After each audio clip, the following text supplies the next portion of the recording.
Technically, artificial intelligence was born in 1956 at a conference held in Dartmouth. That dates back to 60 years ago. At the time, researchers gathered with a common will to create computers that would be as intelligent as human beings.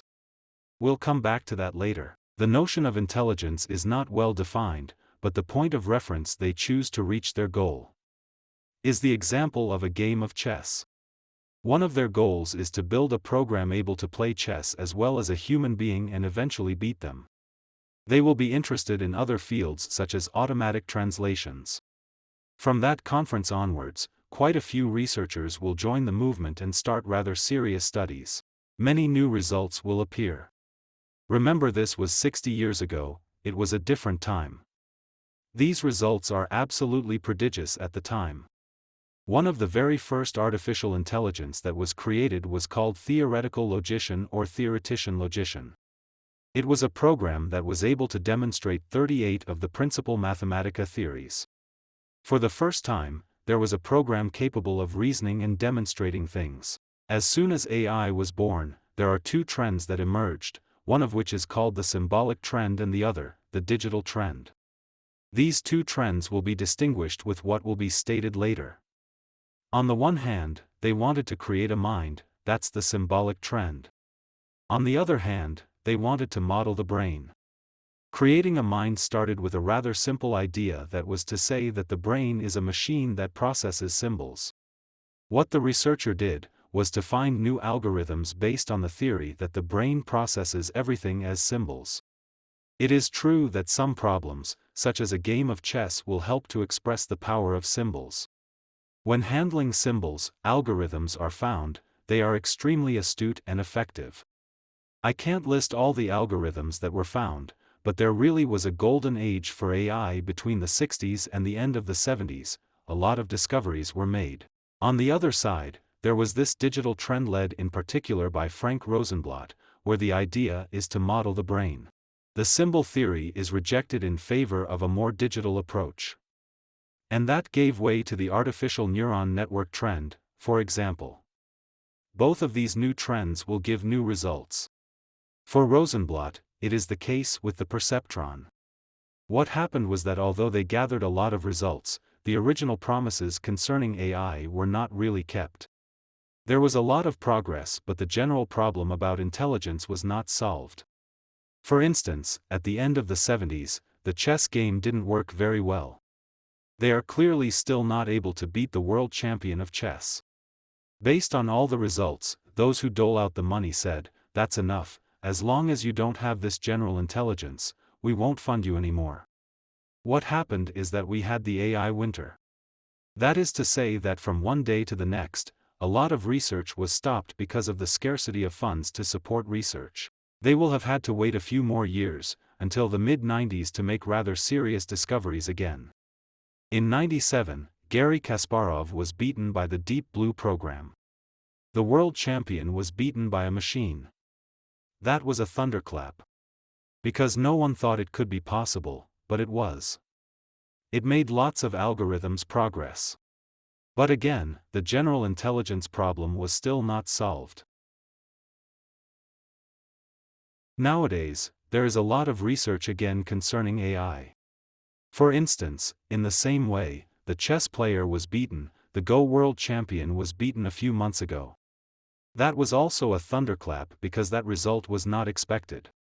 Before a few years, because the Go game is so complex with an order of magnitude higher than chess. It was thought to be a really arduous problem. Does it mean that the problem of general intelligence has been solved? No, not yet, because the problem remains the same. It hasn't changed. Because the definition of intelligence can't really be given. Artificial intelligence can be developed, they can be extremely good in one particular sub-area. For example, the Go game, the game of chess, or even more specific problems where algorithms will be found to help solve these problems. But today, we can't create an intelligence capable of answering every problem, even the simple ones.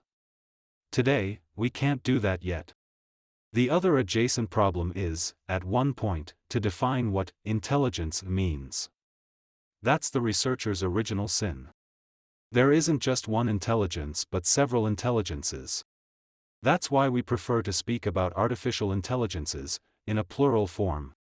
The term of artificial intelligence will even be put aside in favor of other fields such as machine learning, artificial neuron networks, expert systems, and lots of other fields. At the same time, in 1956, related to this general intelligence problem, Alan Turing suggested a test, that is called the Turing Test.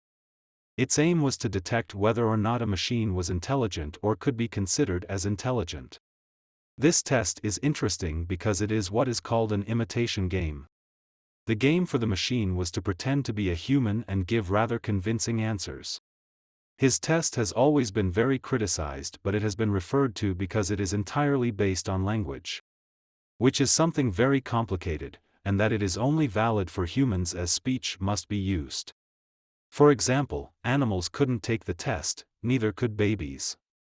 Nowadays, with research we have on animals and child development, we know that intelligence is not only based on language, and can embody other forms. One of the biggest artificial problems today is creating a football player. It could seem surprising as a chess player has been created. Why is the issue a football player? Because if you take a humanized robot, it has to move, to play, alone and with others. So it will have to interpret emotions, and others' intentions. All of which are extremely difficult problems yet to be solved and are at the heart of a lot of research. This joins up with a more general problem about this symbolic theory. That was that when people started rejecting this symbolist theory, this time, they started considering the body. There was a new movement called embodiment, of which an emblematic text is a paper by Rodney Brooks, a rather famous roboticist who wrote, "Elephants don't play chess."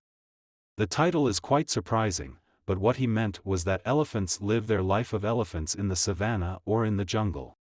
An elephant has never heard of chess. We can guess it doesn't need symbols but has its own elephant intelligence. That was to reject this simplifying theory. Today, the idea of embodiment is to say that intelligence is linked to a body which grows and interacts with its environment. So, if I want to test an object's flexibility, I will need a body to experiment this object's flexibility. That's one of research's the main directions in artificial intelligence and in robotics too, in cognitive robotics.